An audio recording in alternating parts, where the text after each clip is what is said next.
आप सभी को नमस्कार। आज मैं आप सभी के समक्ष गरुड़ पुराण की कुछ बातें लेकर आई हूँ कि मनुष्य का भाग्य कब लिखा जाता है, अच्छे और बुरे कर्म का क्या फल मिलता है। तो श्रवण करते हैं। भाग्य के विषय में सदियों से एक सवाल उठता आया है और आज भी यह सवाल हर किसी के मन में कहीं न कहीं होता ही है कि क्या हमारा भाग्य पहले से लिखा हुआ है या हम खुद इसे अपने कर्मों से बनाते हैं। अलग अलग विचारधाराओं और धर्मों में इस पर दृष्टिकोण मिलते हैं, लेकिन हम सभी के लिए यह जीवन का एक महत्वपूर्ण प्रश्न है जिसका जवाब अक्सर हम अपने अनुभव और किए हुए कर्म के आधार पर ही समझते हैं। तो आइए सुनते हैं यह कहानी, जिसके जरिए हम इस विषय पर थोड़ा और गहराई से सोचेंगे कि क्या वाकई भाग्य जन्म के साथ ही तय हो जाता है या हमारे कर्म ही हमारे जीवन का रास्ता बनाते हैं। क्या ईश्वर हर इंसान का भाग्य पहले से ही निर्धारित कर देता है या हमें अपनी राह खुद तय करनी होती है। बहुत समय पहले की बात है, रामपुर नाम के एक बड़े राज्य में बीरबल नाम का राजा रहता था। उस राजा के पास बहुत सारी संपत्ति थी और उसका नाम पूरे नगर में मशहूर था। राजा बीरबल की केवल एक ही संतान थी, जो कि उसकी प्यारी सी बेटी शिखा। राजा बीरबल की बेटी अब जवान हो चुकी थी और वह चाहता था कि अपनी बेटी की शादी जल्दी से जल्दी करवा दें, क्योंकि राजा को यह अंदेशा हो गया था कि अब मेरी बेटी की उम्र समय के अनुसार ढल रही है। जब भी वह अपनी बेटी से विवाह की बात करता तो उसकी बेटी यह कह कर मना कर देती कि पिताजी, मैं आपकी सेवा करना चाहती हूँ। फिर एक दिन राजा बीरबल ने अपनी बेटी को समझा बुझाकर उसकी शादी दूसरे नगर के एक बहुत ही बड़े सेठ के साथ कर दी, जिसका नाम सेठ शुभम था। बेटी घर से विदा हो गई तो राजा ने चैन की सांस ली। वृद्धावस्था के कारण राजा बीरबल की मृत्यु हो गई, जिससे बेटी को बहुत दुख हुआ। एक दिन की बात है, शिखा का पति जो एक सेठ था उससे बोला, मेरी प्यारी पत्नी, मैं अपने बिजनेस को दूर दूर के कई राज्यों तक फैलाना चाहता हूँ और इसके लिए मुझे लंबे सफर पर जाना होगा। तुम चिंता मत करना, मेरे पीछे मेरा छोटा भाई रमेश तुम्हारा पूरा ध्यान रखेगा। सेठ अपने कारोबार को बढ़ाने के लिए दूसरे राज्यों के सफर पर निकल पड़ा। उसके भाई रमेश की नीयत बिल्कुल भी अच्छी नहीं थी। दरअसल उसकी नीयत अपनी भाभी शिखा के प्रति ठीक नहीं थी। बड़े भाई शुभम के जाने के बाद कुछ दिन तक तो उसने अपने भाभी का अच्छे से ख्याल रखा, लेकिन धीरे धीरे उसका व्यवहार और आचरण बदलने लगे। जब भी वह शिखा को अकेला पाता तो कहता, अब बड़े भाई को भूल जाओ, वे अब लौट कर इस राज्य में नहीं आएंगे और अब तुम मेरी हो जाओ। शिखा ने उसकी गंदी बातों को सुनकर उसे नौकरों से कहकर अपने देवर रमेश का हवेली में आना बंद करवा दिया। तब रमेश ने इस अपमान का बदला लेने के लिए एक योजना बनाई। उसने शिखा के घर में काम करने वाली एक दाई की सहायता से शिखा की वह अंगूठी जो उसे शादी के दिन उसके पति सेठ ने पहनाई थी, उस अंगूठी से को चोरी करवा ली। रमेश ने वह अंगूठी एक नौकर को दी और कहा, तुम इसे लेकर राज दरबार में जाओ और कहो कि यह अंगूठी शिखा ने तुम्हें दी है और वह तुमसे बहुत प्रेम करती है। उस समय की परंपरा के अनुसार किसी महिला द्वारा अपनी शादी की अंगूठी किसी गैर मर्द को देना एक बहुत बुरी बात मानी जाती थी। रमेश के कहने के अनुसार उस नौकर ने राजा के दरबार में जाकर वह अंगूठी राजा को दिखाई।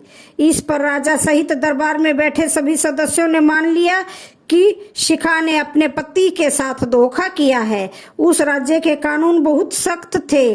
राजा ने तुरंत सिपाहियों को भेजकर शिखा को गिरफ्तार करने का आदेश दिया।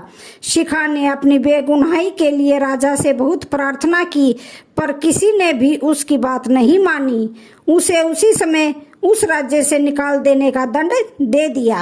राजा के सिपाही शिखा को पकड़कर किसी दूसरे राज्य के बाहर एक घने जंगल में छोड़ आए। अंधेरा काफी हो चुका था। शिखा पूरे दिन भूख प्यास से तड़पती रही। वह जंगल में एक पेड़ के नीचे बैठ गई। बेचैनी और भूख प्यास के कारण वह बेहोश हो गई। कुछ देर बाद एक डाकू घोड़े पर सवार होकर वहां से गुजर रहा था। उसकी नजर जब अचानक उस बेहोश शिखा पर पड़ी तो उसने शिखा को उठाकर अपने घोड़े पर बैठा लिया और घोड़े को दौड़ाते हुए वह उसे अपने अड्डे पर ले आया। जब शिखा को होश आया तो उसने डाकू से पूछा, मैं कहाँ पर हूँ और आप कौन हैं? डाकू ने कहा, सुनो लड़की, तुम अब बिल्कुल मत डरो, तुम यहाँ पर सुरक्षित हो। उस घर में डाकू के अलावा उसकी पत्नी और एक 5 साल का बेटा भी था। डाकू का एक नौकर भी था जो घर के सारे कामकाज और देखभाल किया करता था। डाकू की पत्नी ने पूछा, यह लड़की कौन है? डाकू ने जवाब दिया, यह बेचारी किस्मत की मारी और बेसहारा है। यह पास के जंगल में बेहोश पड़ी थी।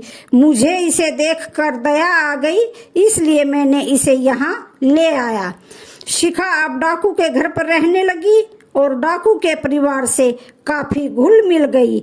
इसी दौरान डाकू का नौकर एक दिन शिखा को अकेला पाकर कहने लगा, तुम डाकू के खजाने से कुछ सोने, चांदी, हीरे, जवाहरात चुरा कर मुझे दे दो, इसमें तुम्हारा भी फायदा होगा और मेरा भी।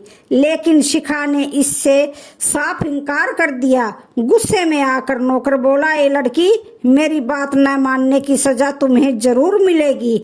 यह डाकू जो तुम्हें आज अपनी बहन मानता है, देखना एक दिन तुम्हारी जान का दुश्मन बन जाएगा। अब उस नौकर ने शिखा से बदला लेने की योजना बना ली। एक रात जब डाकू घर पर नहीं था तो नौकर ने मौका पाकर डाकू के सोए हुए बेटे की चाकू से हत्या कर दी और खून से सना हुआ चाकू चुपचाप शिखा के तकिए के नीचे रख कर चला गया। सुबह जब डाकू घर वापस आया तो उसने अपने बेटे को मृत पाया। यह देखकर डाकू की आंखें खुली की खुली रह गईं, मानो उसका कलेजा ही फट गया। उसकी पत्नी जोर जोर से चिल्लाने लगी। तभी वह नौकर भागता हुआ आया और कहने लगा, मालिक, आपके बेटे की ऐसी हालत किसने की है? किस दुष्ट ने इस मासूम को मौत के घाट उतार दिया? अगर मुझे इसका पता चल जाए तो मैं उस हत्यारे को जिंदा नहीं छोड़ूंगा। नौकर ने जमीन पर पड़े खून के छींटे को देखकर कहा, देखिए मालिक, यह खून के छींटे किस तरफ जा रहे हैं। फिर वह खून के छींटे का पीछा करता हुआ डाकू को शिखा के कमरे में ले आया। नौकर चिल्लाकर कहने लगा, मालिक, इस दुष्ट लड़की ने आपके बेटे की हत्या की है। यह खून के छींटे साबित कर रहे हैं कि हत्या इसी लड़की ने की है। शिखा के बिस्तर की तलाशी ली गई तो खून से सना हुआ चाकू उसके तकिए के नीचे से मिला। अब नौकर जोर जोर से चिल्लाने लगा, मैं इस लड़की को मौत के घाट उतार दूंगा। डाकू ने उसे रोका और शिखा से पूछा, तुमने मेरे बेटे को क्यों मारा? शिखा ने जवाब दिया, परमात्मा जानता है कि मैं पूरी तरह बेकसूर हूँ। मैंने आपके बेटे को नहीं मारा है। भला मैं आपके बेटे को क्यों मारूंगी? मेरी आपसे क्या दुश्मनी है? आपने तो मुझे मुश्किल समय में मेरी सहायता की है। मैं आपके साथ ऐसा क्यों करूंगी? शिखा की बातों को सुनकर डाकू को भी विश्वास हो गया कि वह उसके बेटे को नहीं मार सकती। लेकिन डाकू की पत्नी कहने लगी, अब जो भी हो, यह लड़की मेरी आंखों के सामने नहीं रह सकती, वरना मैं जीते जी मर जाऊंगी। या तो इस घर में अब यह लड़की रहेगी या फिर मैं रहूंगी। तब डाकू ने शिखा से कहा, देखो बहन, एक बार तो मैं मान सकता हूँ कि तुमने मेरे बेटे को नहीं मारा, लेकिन अब तुम इस घर में नहीं रह सकती, तुम्हें इस घर को छोड़कर जाना होगा। फिर डाकू ने 400 अशर्फियों से भरी हुई एक थैली शिखा को देते हुए कहा, तुम यह धन अपने पास रख लो, यह तुम्हारे बहुत काम आएगा, क्योंकि मैं तुम्हारी हालत समझ सकता हूँ। शिखा कहने लगी, मुझे धन की कोई आवश्यकता नहीं है, मैंने अपने पिता के घर में बचपन से ही बहुत धन देखा है। पर डाकू कहने लगा, नहीं बहन, किसी भी बुरे समय में यह तुम्हारे काम आएगा, इसलिए तुम इसे रख लो। शिखा ने वह थैली अपने पास रख ली और कहने लगी, मैं ईश्वर से प्रार्थना करूंगी कि एक ना एक दिन आपको उस हत्यारे के बारे में मालूम पड़ जाए कि मैंने आपके बेटे की हत्या नहीं की है। इतना कहकर शिखा वहां से मायूस होकर चली गई। कुछ दूर चलते चलते शिखा जब एक दूसरे नगर में पहुंची तो उसने देखा कि बहुत से लोग एक नौजवान युवक को जंजीरों में जकड़े हुए ले जा रहे थे।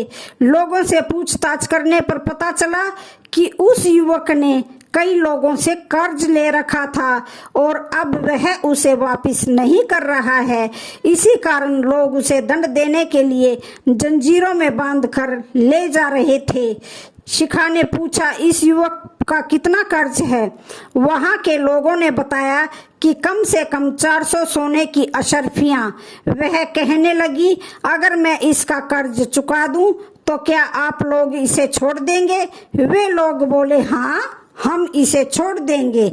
तब शिखा ने अपने पास जो अशर्फियों की थैली थी वह उन लोगों को दे दी और उस युवक को छुड़वा लिया। यह देखकर लोग हैरान थे कि आखिर यह दयालु स्त्री कौन है जिसने एक अनजान व्यक्ति को इस मुश्किल से बाहर निकाल दिया। शिखा चुपचाप लोगों की नजरों से बचते हुए वहां से चली गई। अभी वह कुछ ही दूर पर पहुंची थी कि वह नौजवान युवक जिसने उसे बचाया था दौड़ता हुआ उसके पास आ पहुंचा। शिखा को लगा कि वह शायद धन्यवाद देने आया है, लेकिन वह कहने लगा, क्या तुम्हारे पास और भी धनराशि है? मुझे इसकी बहुत जरूरत है। वह शिखा की तरफ झपट पड़ा। यह देखकर शिखा घबरा गई और जल्दी से वहां से भाग निकली। भागते भागते वह काफी दूर निकल आई और थक कर एक पेड़ के नीचे बैठ गई। इधर वह युवक उसका पीछा करते हुए एक मुसाफिर के पास गया और कहने लगा, हुजूर, वह जो सामने लड़की बैठी है वह मेरी नौकरानी है जिसे मैंने 400 अशर्फियों में खरीदा था। अगर आप मुझे 400 अशर्फियां देंगे तो मैं उसे आपके हवाले कर सकता हूँ। मुसाफिर ने जब शिखा की सुंदरता देखी तो वह उस पर मोहित हो गया। उसने तुरंत 400 अशर्फियां निकालकर उस नौजवान युवक को दे दी और कहा, ठीक है, आज से यह मेरी हुई। इतना कहकर वह मुसाफिर शिखा के पास गया और उसका हाथ पकड़कर अपने साथ ले जाने लगा। शिखा ने पूछा, तुम कौन हो और मुझसे क्या चाहते हो? मुसाफिर ने कहा, चुपचाप मेरे साथ चलो, क्योंकि मैंने तुम्हें 400 अशर्फियां देकर खरीद लिया है। देखो, तुम्हें बेचने वाला वह नौजवान युवक जो थैली लेकर जा रहा है। इसके बाद मुसाफिर ने शिखा को जबरदस्ती उठाया और अपने समुद्री जहाज में ले गया। उसने शिखा को एक कोठरी में बंद कर दिया और चाहता था कि वह उससे शादी कर ले, पर शिखा इसके लिए तैयार नहीं थी। उसी रात अचानक समुद्र में एक भयंकर तूफान आ गया। तूफान इतना तेज था कि जिसके कारण समुद्री जहाज पानी में डूबने लगा। शिखा एक लकड़ी के तख्ते को पकड़कर समुद्र में किनारे की ओर बहने लगी और दूसरी ओर वह मुसाफिर भी एक लकड़ी के तख्ते को पकड़े हुए था। किसी दूसरे राज्य में जाकर जब शिखा को होश आया तो उसने खुद को एक महात्मा की कुटिया में पाया। असल में एक वृद्ध महात्मा शिखा को वहां से उठाकर अपनी कुटिया कुटिया में ले आया था। शिखा अब उसी महात्मा के साथ रहने लगी और वहीं पर अपना जीवन बिताने लगी। महात्मा की कुटिया एक जंगल में थी, लेकिन कई लोग गुरु महात्मा के दर्शन के लिए वहां आते रहते थे। वे कोई साधारण गुरु महात्मा नहीं थे, बल्कि एक अंतर्यामी महात्मा थे। उनके पास एक विशेष मटका था। गुरु महात्मा उस मटके में पानी भरकर अपने पास रखते थे। जो भी लोग अपनी दुख समस्याएं और रोग लेकर गुरु महाराज के पास आते, महाराज उस मटके का पानी उन पर छिड़क देते और अपना आशीर्वाद देकर उन्हें रोग से मुक्त कर देते। इस कारण लोग अक्सर महाराज के पास राहत पाने तथा अपने दुख का निवारण करने आते थे। कुछ दिन बीत गए और गुरु महाराज को अब इस बात का आभास हुआ कि उनकी मृत्यु निकट है, तो उन्होंने शिखा को वह मटका देते हुए कहा, मेरी मृत्यु के बाद यह मटका तुम अपने पास रखना। मैंने यह मटका अपनी घोर तपस्या के बल पर पाया है। अब इस मटके से तुम लोगों के दुख समस्याएं और रोगों को ठीक कर सकोगी। इस मटके में पानी भरकर जब तुम लोगों पर छिड़काव करोगी तो उनकी सारी समस्याएं दूर हो जाएंगी और साथ ही उनके दुख भी दूर हो जाएंगे। लेकिन याद रखना, इसका उपयोग केवल परोपकार के लिए करना है, अपने स्वार्थ के लिए नहीं। शिखा ने कहा, ठीक है बाबा, मैं आपको वचन देती हूँ कि मैं सभी नियमों का पालन अवश्य करूंगी। कुछ दिन बाद गुरु महात्मा की मृत्यु हो गई। शिखा ने वह मटका अपने पास रख लिया और महात्मा की कुटिया और जंगल को छोड़कर आगे बढ़ चली। सफर तय करते हुए शिखा अब एक ऐसे राज्य में जा पहुंची जहां पर सिर्फ स्त्रियों का ही राज था। उस राज्य की डोर एक रानी के हाथों में थी और वहां केवल स्त्रियों का ही वर्चस्व था। किसी भी पुरुष का वहां आना नियम के विरुद्ध था। जब शिखा उस राज्य में पहुंची तो उसके दुख और तकलीफों को सुनकर वहां की स्त्रियों ने उसे वहां रहने की अनुमति दे दी। शिखा अब वहीं पर एक छोटी सी कुटिया बनाकर रहने लगी और गुरु महाराज के दिए हुए मटके से लोगों की मदद करने लगी। वह उस राज्य के लोगों के दुख दर्द और बीमारियों को दूर करने लगी। जब वहां की रानी को इस बारे में जानकारी मिली तो उसने शिखा को अपने महल में बुलाया और कहा, बेटी, तुम्हारी जैसी ईमानदार व नेक दिल स्त्री के लिए इस महल में जगह है। तुम यहीं रहो और लोगों के दुख दर्द और उनकी बीमारियां दूर करो। शिखा अब रानी के महल में रहने लगी। समय बीतने के साथ रानी की उम्र ढलने लगी। उसने शिखा को अपना उत्तराधिकारी घोषित कर दिया और पूरे दरबार में घोषणा की कि वह अपनी मृत्यु के बाद शिखा ही इस राज्य की नई रानी बनेगी। कुछ समय बाद रानी का निधन हो गया और प्रजा की सहमति से शिखा को राज्य की रानी बना दिया गया। अब शिखा की ख्याति दूसरे राज्यों तक भी पहुंचने लगी कि वह लोगों के दुख दर्द और बीमारियों को दूर कर सकती है। अब आसपास के राज्यों से भी कई लोग शिखा के पास अपनी बीमारियों का इलाज कराने के लिए आने लगे। बदले में वे उसे ढेरों आशीर्वाद और दुआएं देकर जाते। इस राज्य में अब अन्य राज्यों से पुरुष आ सकते थे, लेकिन केवल अपना इलाज कराने के उद्देश्य से, और इलाज के बाद उन्हें वापस लौटना पड़ता था। एक दिन शिखा को खबर मिली कि राज्य की एक सराय में 6 मुसाफिर आकर ठहरे हुए हैं। अगले दिन जब वह 6 मुसाफिर राजमहल में पहुंचे तब शिखा ने अपने कक्ष की खिड़की से उन 6 राहगीरों को देखा।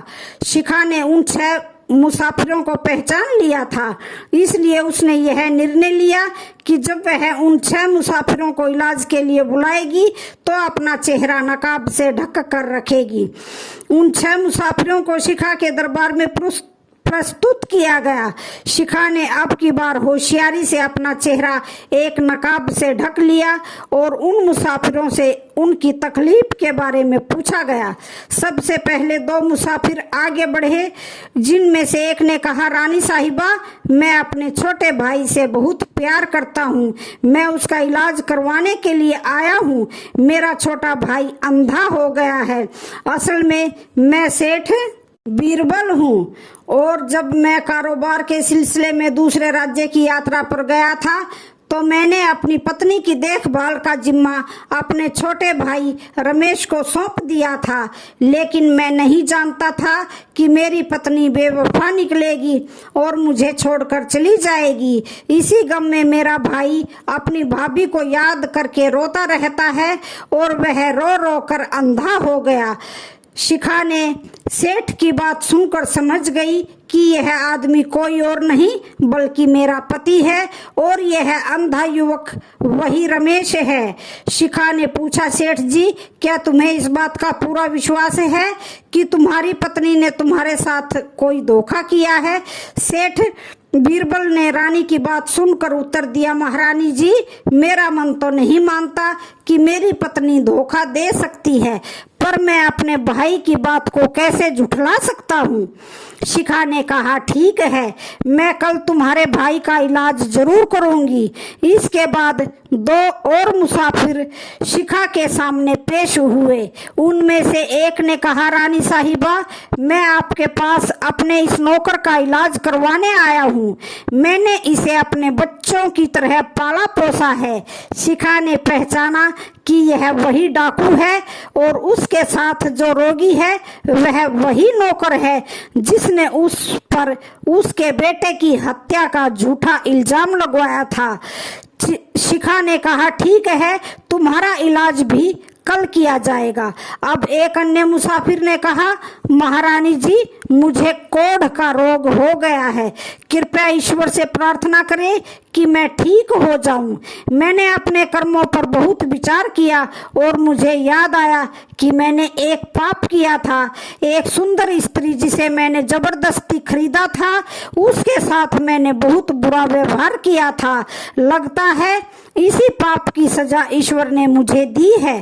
तब वहां उपस्थित अंतिम मुसाफिर ने कहा, रानी साहिबा, एक नेक दिल और शरीफ स्त्री को जिसने मेरी जान बचाई, उसे नौकरानी बताकर मैंने ही उन्हें बेचा था। मेरा अपराध तो तुमसे भी कई गुना बड़ा है। शायद इस पाप की सजा है कि मेरे दोनों हाथ अब अपाहिज हो चुके हैं।